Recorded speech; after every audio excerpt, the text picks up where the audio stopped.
Já falamos sobre a volta de Elvis aos palcos. Ele ficou muito energizado com a primeira temporada em Vegas, a segunda também, mas a partir da terceira temporada em Vegas, ele começou a ficar um pouco saturado. Estar lá num compromisso no começo do ano e no final do ano, cantando um mês inteiro, todos os dias, começou a deixar Elvis desanimado, entediado. E também as cidades que ele visitava por todos os Estados Unidos também acabaram caindo em rotina. O que seria então um desafio para um artista da envergadura de Elvis?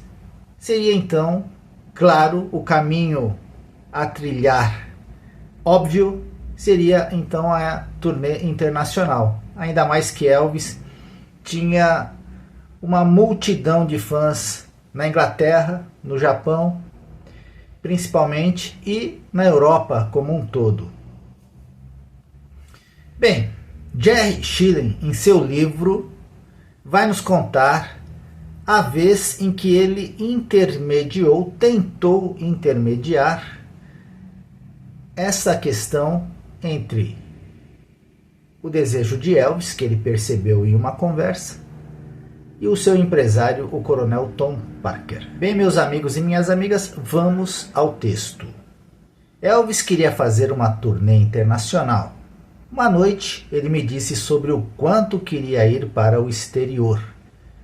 Como ele queria se apresentar para fãs na Inglaterra, por toda a Europa e no Japão. Ele tinha visto tantos fãs japoneses fazerem a viagem para Las Vegas para vê-lo, porque ele não podia se apresentar para seus fãs ao redor do mundo, e quando ele falou sobre uma turnê internacional, foi com paixão ardente e uma frustração nítida por não ter acontecido antes. Eu não quero esperar até ter 40 malditos anos para chegar lá. E uma turnê internacional parecia exatamente o tipo de desafio que o inspiraria. No dia seguinte, por acaso, eu tinha um almoço com o coronel e decidi levantar a questão. Quando contei ao coronel o que Elvis e eu havíamos conversado, ele ficou irritado e claramente não queria ter essa discussão comigo. Jerry, você conhece Hewlett? Ele latiu. Ele sabe da situação internacional. Por que você não pergunta a ele? Tom Hewlett e Jerry Weintraub e sua empresa Management 3 eram quem cuidavam das turnês de Elvis. E Hewlett era o parceiro que frequentemente e mais diretamente nós lidávamos. Ele era um cara descolado, mas um homem de negócios durão. Ao trabalhar com Jimi Hendrix e depois com Led Zeppelin, quase foi o pioneiro na arte de organizar uma turnê de rock and roll. Tom foi corajoso o suficiente para enfrentar os antigos sindicatos de promoção do showbiz nas costas leste e oeste, e inteligente o suficiente para se tornar um grande sucesso. Então, naquela noite, depois do show, seguindo a sugestão do coronel, eu trouxe a Hewlett o assunto da turnê internacional. O coronel sempre fez parecer que era complicado demais para ser resolvido. Difícil demais resolver as viagens, a promoção, a segurança e as garantias. Mas Hendrix, Zeppelin e outros artistas com os quais Hewlett havia trabalhado não pareciam ter tido problemas para fazer turnês pelo mundo.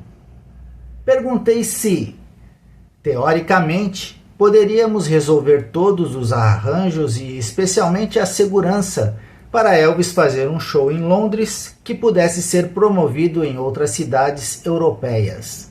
Hewlett pensou por um momento e então disse: acho que sim.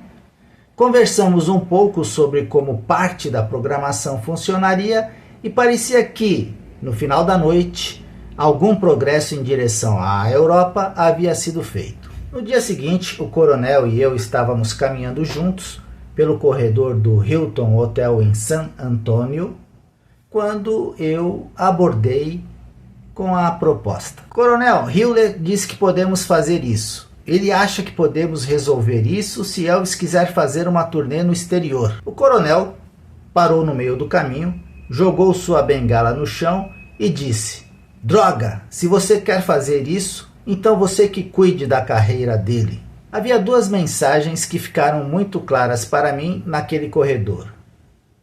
Eu não estava sendo solicitado a lidar com as coisas de Elvis e nem tão cedo iríamos para Londres. Vida longa ao rei. Elvis para sempre.